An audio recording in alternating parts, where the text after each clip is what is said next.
Je suis particulièrement honoré de présider ce matin, ici à Khombole, au nom de Monsieur le Président de la République, Son Excellence Bassirou Diomaye Diakhar Faye, la cérémonie de lancement des travaux de l'Observatoire astronomique du Sénégal, organisée par l'Agence sénégalaise d'études spatiales, en collaboration avec l'ensemble de ses partenaires, en l'occurrence l'association Instance Science, la mairie de Khombole, la fondation Sonatel et le groupe Atepa. En effet, cette journée marque une étape cruciale dans la marche résolue de notre pays dans la conquête spatiale. Elle est une belle illustration de la proclamation prémonitoire du président de la République Bassirou Diomaye Diakhar Faye le 6 avril 2025 lors du lancement de la caravane Spacebus 2025 sur l'esplanade du Grand Théâtre Doudou Ndiaye Coumba Rose. Le président y affirmait, je cite, « Le Sénégal avance résolument vers son ambition de devenir une nation spatiale. » Fin de citation. Mesdames, Messieurs, l'espace constitue l'un des moteurs essentiels du développement durable. En effet, il est clairement démontré par plusieurs études sérieuses que les pays qui ont très tôt investi dans le secteur spatial ont atteint plus efficacement et plus rapidement les objectifs de développement durable.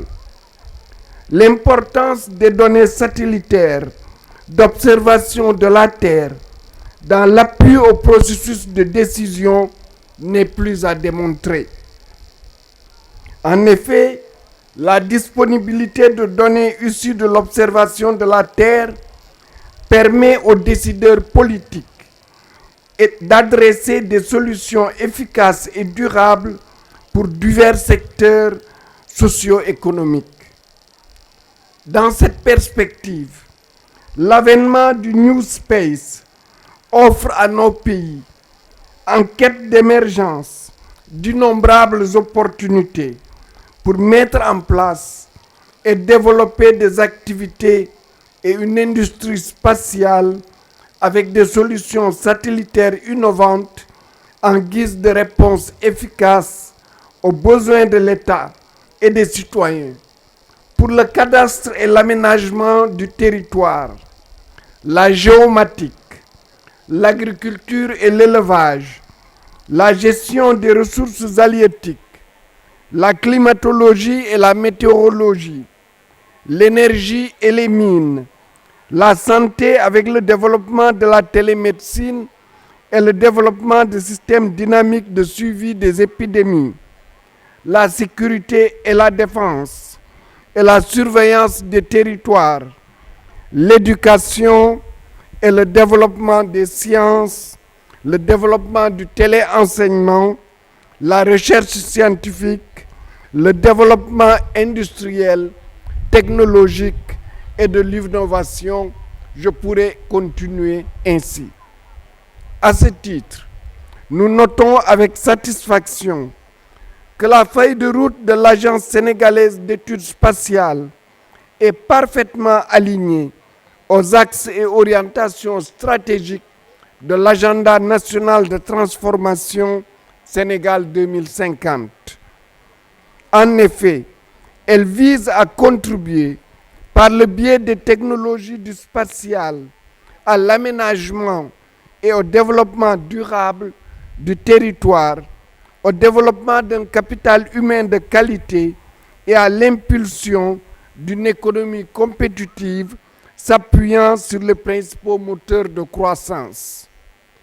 En initiant des projets et programmes qui ont pour finalité de développer des applications et des services spatiaux, l'Agence sénégalaise d'études spatiales et ses partenaires contribuent positivement à relever les défis du développement durable en vue d'atteindre les objectifs de l'agenda 2063 de l'Union africaine. Monsieur le directeur général de l'Agence sénégalaise d'études spatiales, Maram Kairé, ce sublime banquet matinal auquel vous nous conviez si généreusement aurait sans doute beaucoup moins de relief s'il évoquait un sujet autre que les sciences, les technologies, l'innovation, l'éducation et la formation. Car, en définitive, toute la cérémonie de ce matin nous ramène à la place primordiale de l'éducation, de la formation et à l'impérieuse nécessité de promouvoir et de vulgariser les mathématiques, les sciences et les technologies. Mesdames, Messieurs, dans son discours de lancement officiel de la deuxième édition de la Caravane de l'espace, Spacebus 2025, son Excellence Bassirou Diomaye Diakhar Faye, président de la République, déclarait, je cite, « C'est fondamentalement par l'éducation et la formation, particulièrement dans les filières scientifiques et techniques, que l'Afrique parviendra à résorber ses manques, à faire face aux différentes sollicitations de ses populations et à se donner les moyens de participer avec des chances réelles de succès à la compétition internationale autour de l'économie du savoir. » Fin de citation. Autrement dit, la richesse et la capacité de transformation d'un pays reposent essentiellement sur la disponibilité d'un capital humain de qualité. Le président de la République, Bassirou Diomaye Diakhar Faye, disait aussi avec force lors du lancement de l'agenda national de concertation sur la transformation de l'enseignement supérieur, de la recherche et de l'innovation. Recteur Babacar Ndiaye, le président vous lançait un défi. Je cite, « Nos établissements d'enseignement supérieur doivent sortir de la vision malthusienne héritée de la colonisation, de formation en petit nombre, de compétences essentielles dont le pays a besoin. » Le président poursuivait en exprimant une profonde conviction. Je cite, « Je suis convaincu que l'enseignement supérieur est capable, en quelques années, de se transformer pour former des milliers d'ingénieurs, des dizaines de milliers de techniciens, alignant ainsi le profil de ses sortants à l'industrialisation du pays, à la souveraineté alimentaire, pharmaceutique, qui sont les priorités de la vision Sénégal 2050. Mesdames, Messieurs, il nous faut inverser cette tendance désastreuse de désaffection des filières scientifiques et techniques, comme le disait votre représentante. L'émergence d'une jeunesse compétente en mathématiques, en sciences et en technologie, créative et innovante, passe par la mise en place d'un système et des mécanismes qui favorisent dès le bas âge et tout au long du cursus primaire et secondaire l'accès à une véritable culture scientifique et technologique.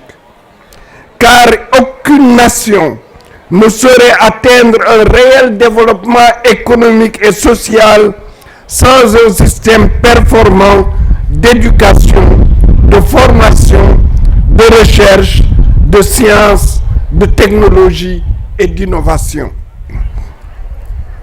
Mesdames, Messieurs, voici un défi incontournable, mais atteignable pour l'Afrique. Comment agir pour que la jeunesse africaine s'approprient les mathématiques, la science, et la technologie, le numérique et évidemment l'intelligence artificielle. Chères étudiantes, chers étudiants, chers élèves, n'ayez pas peur.